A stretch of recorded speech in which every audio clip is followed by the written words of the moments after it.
Buenos días a todos. Vamos a dar inicio a este seminario sobre Ronald Dworkin, Derecho Moral e Interpretación.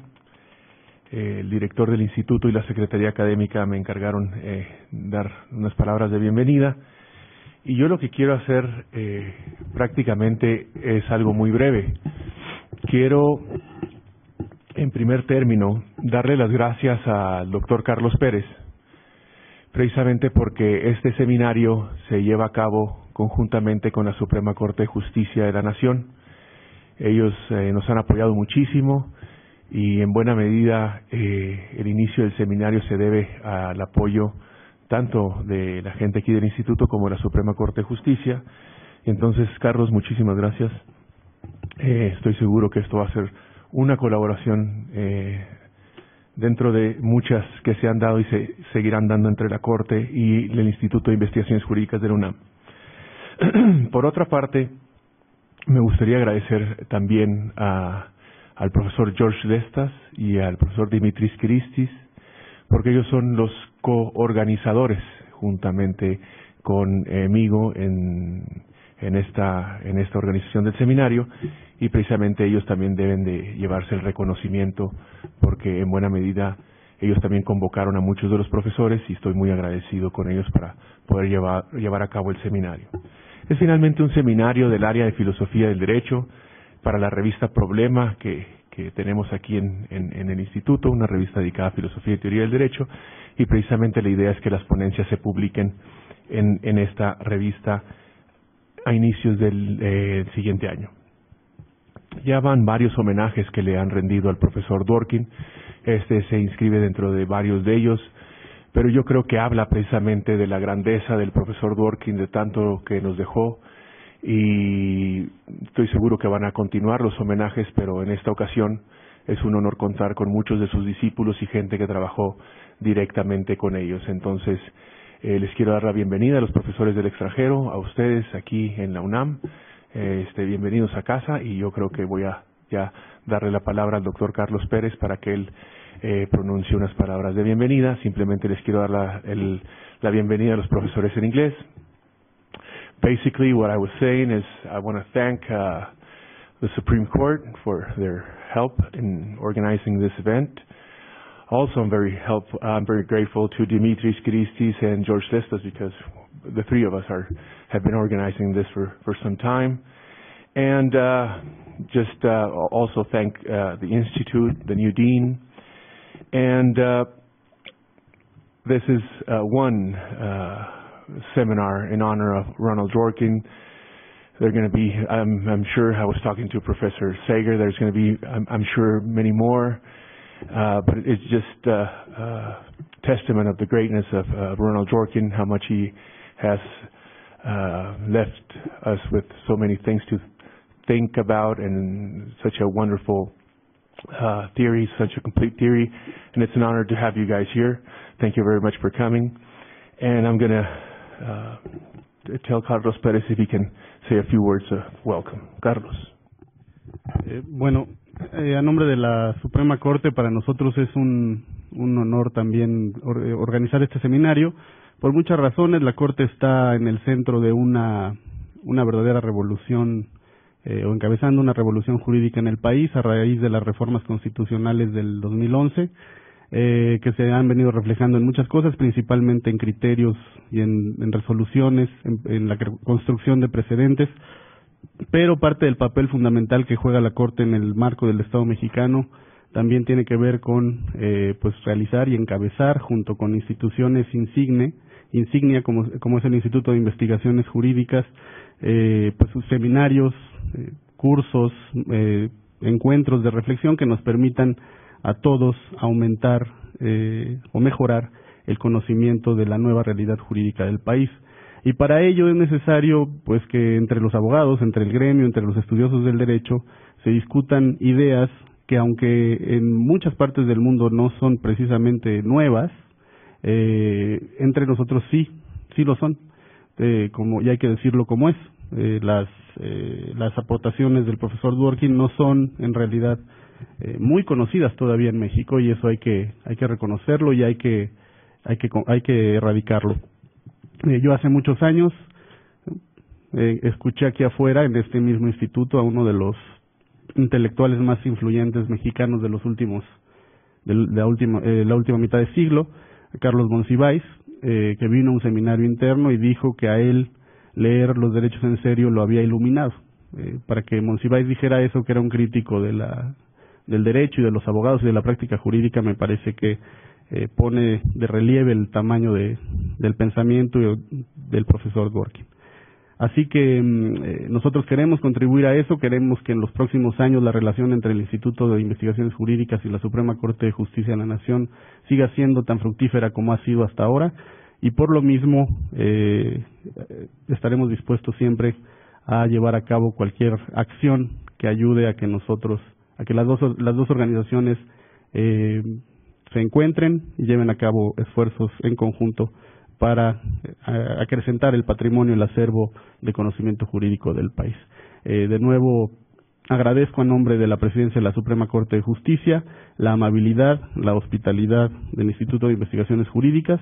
Agradezco a Juan Vega, que pasó varios meses cruzando correos entre México y el Reino Unido, y a nuestros coordinadores también en el Reino Unido, a los doctores Cristis y Letzas, que han logrado reunir a este gran equipo de profesores, conocedores, estudiosos del pensamiento de Ronald Dworkin, y estoy seguro que su presencia aquí será de lo más fructífero y útil para todos los que asistan en esta ocasión. Así que muchas gracias. Sin más, Jorgito. Thank you. Welcome to everybody. Thank you for coming. I want to begin with some thanks of my own. I know it might be tedious, but it's very important to acknowledge our gratitude to the hosts and sponsors, both to Juan and to Carlos for making this possible, and also for being great hosts. We've been treated to some incredible hospitality the last few days, and Dimitris and I are really grateful for the opportunity to have this event here for many reasons, the most important being the intellectual one of having a workshop on the work of Ronald Dworkin and developing themes in his work after his recent death, but also to honor his memory as an academic, as a mentor, as a teacher, as someone who has changed our intellectual life. Many of us here were very close to him one way or another. We wouldn't have been here doing this job but for his influence.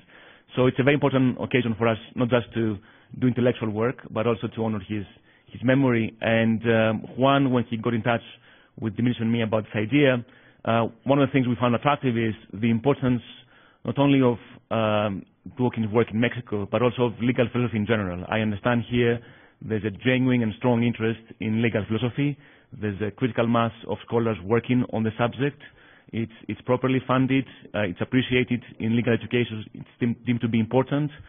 This is not the norm in other parts of the world. So one of the attractions for Dimitris and me to do this here today is how appreciated and important it is for people working in law and legal education in this country. So that's another important reason why we are very happy to be here. I'd like to thank also the colleagues who made it here from different parts of the world. And I was asked to say a few words about Dworkin before we begin to discuss the papers for the workshop. And perhaps I'm not the best place to do that because I came to know Dworkin later in his life. Other people in this room have known him for longer than I did. But I want to say a few words about how I understood his influence in our discipline and in me personally. One of the things that struck me always about Dworkin, is that he transformed the way we understand legal and political argument. And I would say in particular, legal and political disagreement. Dworkin came from a country which is bitterly divided over politics for a long time. In the U.S., there's fierce disagreement about many things, abortion, euthanasia, free speech, affirmative action. And a common view about those disagreements, a cynical view, is that political debate is about your values against the values of others. And political process is about winning support for your values and outnumbering the other guys. And this is a cynical view in the US. It's also a view which is on the rise in other parts of the world, where politics has become more divided and more heated.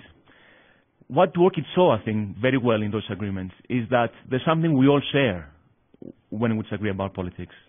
Some deeper or more abstract idea, like liberty or equality, and each side is proposing one interpretation of that value.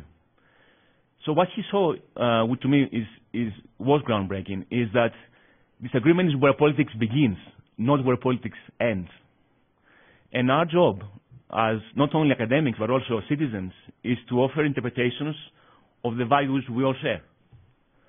And I think to me that was a paradigm change, paradigm shift in the way we think about not just law but politics itself. And Ronnie brought this approach to bear on law as well. So he challenged the centuries-old tradition of legal positivism. And he saw and argued that disagreement in law is not about how to interpret some vague rule you found in some statutes, nor about how to fill in gaps left by the legislature.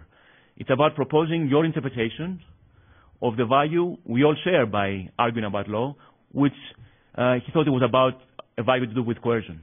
There's some value controlling legal enforcement, and each one of us here, when you disagree about law, you are having your own proposal, your own interpretation. I thought it was a very transformative idea about law, very democratic, brought everybody on the table, and asked us to think deeper about the value we all share. I met Dworkin in 1999 when I went as a student to do a master's at UCL, and I came from a very scholastic background in continental Europe, Greece, where I'm from. And I had found, before going to UCL, law rather boring, because I thought it's either the judge's politics, or he imposes his own politics on the litigants, or he's interpreting some formal rule found in some book. And how boring is that? Why would you do law? So I went to UCL with the help and encouragement of Stephen Guest, who is here today, to do a master's in legal and political theory. And I was exposed to Dworkin's idea in greater detail. And I remember myself challenging him vigorously in class about his idea of right answers. And looking back, I thought my challenge was really naive and sophomoric. But within a few months, I was converted to his worldview. And I did so not because of his amazing ability as a speaker to explain things well, which he was. Not because of his intellectual ability to speak with no text for hours, but because of his argument that unless we are in the business of describing what judges are doing and how boring is that, then each one of us as a lawyer is doing something normative, something you are proposing your own interpretation of a value. And to me that had realizing that lawyers and judges, that's exactly what we're doing, felt like grasping a new scientific discovery. Like it felt like in the way a student is exposed to Einstein's theory of relativity or to Quine's refutation of logical positivism. It felt like a paradigm shift there in the making. And it fascinated me as a student, and it still does. It's a feature of the greatest thinkers in human history that they can give an account of all the areas of philosophy in the work. If you think about Plato, Aristotle, Kant, Dworkin did the same. He worked hard to write about all the important moral and political issues of his generation. He did so with unmatched clarity and painstaking rigor in a way which is both accessible and very substantive. And as Nikos Stavropoulos once put it to me, he said to me, each one of us can work at political issues one at a time. We have to focus on one issue and set others aside to reflect on it. Dworkin can reflect at all issues at one time, at once. And I think that's true. At UCL, he was a towering figure. He ran a colloquium, which was a sister colloquium twin to the one he had in New York. And the greatest thinkers of his time would come to present work in progress. No one escaped without having his paper untested. he followed the Socratic style, debating a point for hours on end. Going back to my point about paradigm shift, I once asked him, how do you do it? How do you go on hours debating at one particular point, trying to see where the agreement is and where the disagreement is? And he said in a very modest fashion, all I'm doing is applying to law what Juan taught me about science. So Dworkin had studied philosophy with Juan, mythical figure in philosophy at Harvard, and he saw himself as just applying to law what he was taught by the greats of his generation. Now, this workshop here, we're going to unpack many of the themes of his legal work. There is, I don't think, any point in me trying to summarize what's unique or what's common in those papers. Each one of us has a different approach, different take, different interest in his work. But I think what may unite us, all of us here, is the methodology, if you like, the approach we take to doing legal theory. I mentioned his view that legal argument is moral argument all the way down. It's about giving your interpretation of a moral value, and not just your value, a value we all share, right? And that's the hard work we have to do when we do legal theory. And I think he would have liked it as well to have the last word. So I'll quote him. I'll quote a phrase from his work, which is that at the beginning and at the end, there's conviction. So conviction, I think, will take us through the discussion of these papers. Conviction about what you think the best understanding of some issue is. And I think I'll stop here, and perhaps we can move on to the first session, the first two papers. You can guess them, George. So, thank you very much, George. Carlos, thank you very much.